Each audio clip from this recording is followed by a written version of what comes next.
Two brothers fighting to bring a memorial that shows the harsh reality of World War II to San Diego's waterfront.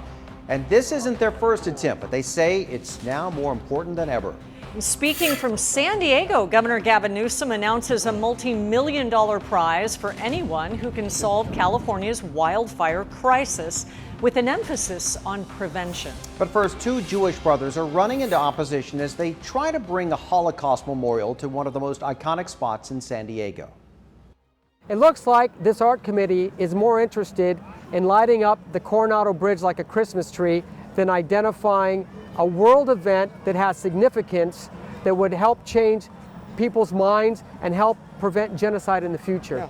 They say it's especially important in the wake of the recent Poway synagogue shooting. New at 6 o'clock, 10 News reporter John Horn explains why the location they see as perfect may not be possible. So we'd have a set of train tracks here that were used to take the Jews to the concentration camp. Mark Powell and his brother Frank are fighting to transform this plot of grass just steps from the USS Midway Museum and the unconditional surrender kissing statue. On this side, we would have Eisenhower standing in a stoic position, looking onto the sculpture. Powell is describing this sculpture he and Frank want the port to approve for that spot. It depicts U.S. soldiers liberating the Nazi concentration camps at the end of World War II. It's to educate students, parents, tourists, the public on genocide, the Holocaust, and ways to prevent this from happening. The Powells say they had the finances lined up and the support of more than a dozen politicians. That includes Democratic Congressman Scott Peters, Republican Duncan Hunter, and Mayor Kevin Faulconer. But a Port of San Diego Arts Committee still rejected the idea unanimously back in 2017. In a statement, Port Chairman Gary Bonelli said no one on the Arts Committee questioned the importance of the monument, but felt that this particular proposal neither inspired nor caused one to contemplate the subject matter. He added that there were concerns over the proposed location due to size and imagery of barbed wire and chains, particularly next to the popular celebratory unconditional surrender kissing statue. Not everything is going to be butterflies and roses. Sometimes we have to teach our kids that life is hard and life is a struggle. Powell, who is Jewish, says this is the best location to engage in that conversation in light of all that's been happening. John Horn, 10 News. The port added that it's also not currently accepting new proposals for the Embarcadero because of redevelopment. A spokesperson says the Powells can resubmit their monument if there were significant changes after the committee feedback, and they have until January to do so. There is now as much as $25 million up for grabs to anyone who can solve the wildfire crisis that plagues much of California. Governor Newsom announced that new competition from San Diego just today. Our 10 News reporter Mackenzie Maynard joins us live outside CAL FIRE headquarters. And Mackenzie, this effort's being expanded worldwide. Yeah, Steve. Well, wildfires are one of our state's biggest problems today. Governor Newsom saying we need to take more of a preventative action, especially as we head into what's looking like a dicey fire season. I just think there's no greater sense of urgency for people today moving into fire season than what are we going to do differently, because these last 2 years pounded us. In his presentation Friday, Governor Newsom emphasizes one of our state's biggest problems are wildfires. It's not focused as much on who's to blame any longer. It's like, what the hell are we going to do? While this year marks the most money ever allocated to helping fire prevention in our state's history, a lot of it is still going to cleanup. The debris removal costs are now close to $3 billion just to remove the debris in Butte County. He says our focus needs to be more on preventative than reactive sources. That's why Friday he proposed a partnership with XPRIZE. Wouldn't it be nice if we brought the best and the brightest from around the world to focus on new technologies and novel approaches to detect fires in their infancy? That's just what XPRIZE provides, teams from all over the world who offer different perspectives on solutions to different problems. All of a sudden you've got folks from New Zealand that are solving a problem in Milwaukee, and their expertise is water, and yet they solved an issue related to oil. because they take that technology and they translate it. They're hoping to have the competition set up within the next 100 days. In that amount of time, they'll be privately raising funds for the prize money if a team comes up with a viable solution for our state. It's performance-based. If it works, we deploy it. If it doesn't work, we thank everybody for their effort. Now, the winning team, if there is one, could win anywhere from $5 to $25 million. Gavin Newsom says none of that will come from taxpayer money. All of it will be privately funded. Reporting live, Mackenzie Maynard, 10 News. An attractive prize for sure. Thank you, Mackenzie. The line to apply for asylum is apparently so long that some migrants are simply turning around and going back to their home countries. Our news partners in Tijuana, Televisa, report that one woman turned back with her toddler after making several attempts to cross the border.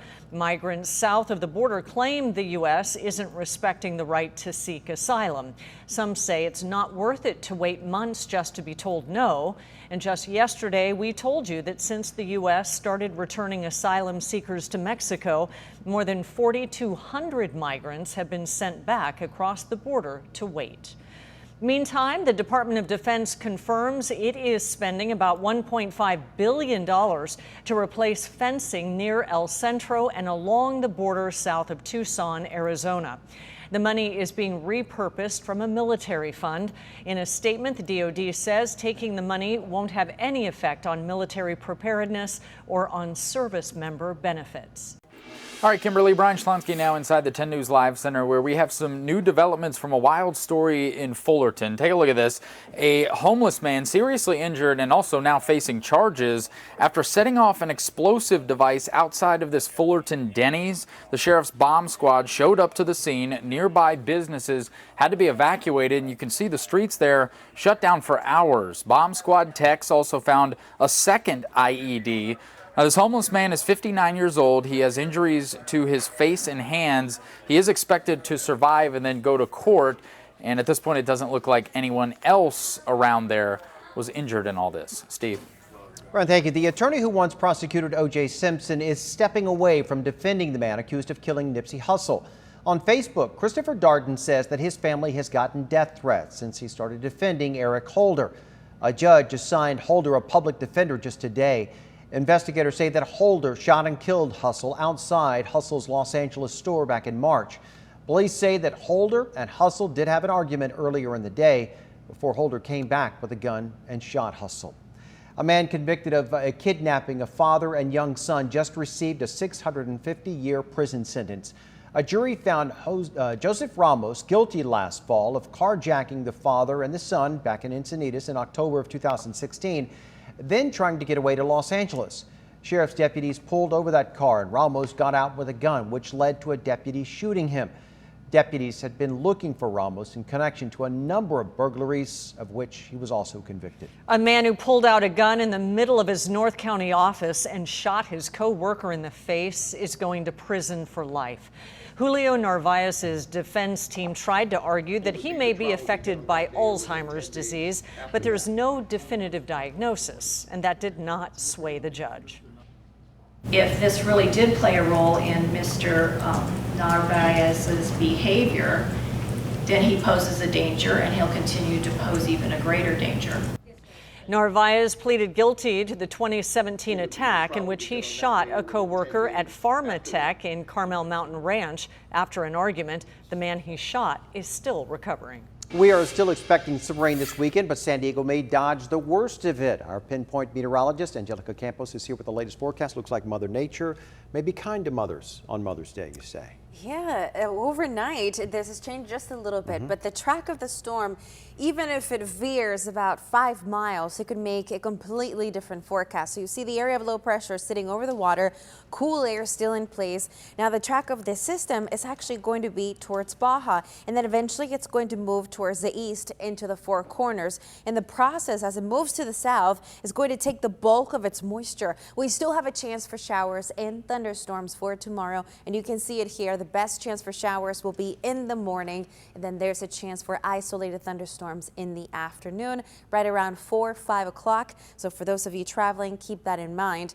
Most of the precipitation will continue to be light for tonight and into tomorrow. We've seen a couple of spotty showers even this afternoon, and we'll see more of that into your Saturday afternoon. Look at 3 p.m. tomorrow in our 10 News Pinpoint Futurecast with a couple of thunderstorms near the 15 and Escondido. We'll continue tracking the storms into the evening hours, and I'll pinpoint how much nicer it could potentially be by Mother's Day. Sounds good, Angelica. Thank you.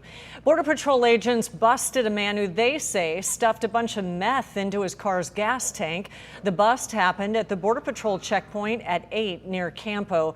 Agents found the meth after a K-9 sniffed it out. There were more than 50 individual packages in the gas tank, amounting to nearly 60 pounds of methamphetamine. Agents arrested the man, a U.S. citizen, and seized his car.